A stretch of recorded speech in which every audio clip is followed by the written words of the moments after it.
the next 5 years, we all will search differently. And it's going to take a little bit of time, but more and more mainstream people will use chatbots to get single answer answers on queries, right? So the idea of going to links and finding the answers as you travel the web will be old school. New school is going to be, here's your answer. The question is, that's for one type of search, which is non-commercial, but what about commercial search? But yes, the goal is to give you one answer using an AI chatbot to give you what you want and not have you search all over the web for to find the information.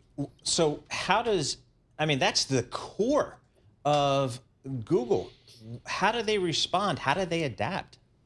Okay, so Google's been responding, and they've been doing it very measured, right? So they've introduced something called AI overviews. So if you do search now, you will see some of the, above the links, an overview section, which gives you the answer that you want, right?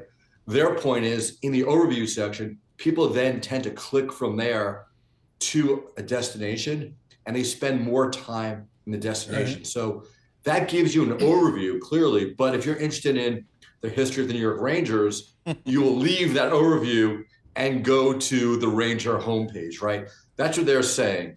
Secondly, in shopping and e-commerce, you will get the one, if I'm looking for running shoes, I will get the best running shoe for me. But if I'm a retailer, I will pay more for that query, right? I want to find my intention in that search, right? So that's what's going to happen. So Michael, we got to move on to another important topic, but the basic idea here is, do you believe Apple will lose the Google search mechanism in place right now? Yeah, Tom, that's, Craig has a sell on Apple, in part because we think when you read Judge Mehta's decision and where they're going in this case, it looks like, Apple will not be able to get the 20 billion of TAC they're getting now from Google. On the question of the day, which is Alphabet, I think the market is big time wrestling about how disruptive AI will be to these companies that have been bulletproof for most of my career, right? Like, that's the big change, is that finally there's a question mark about sustainability and investment levels.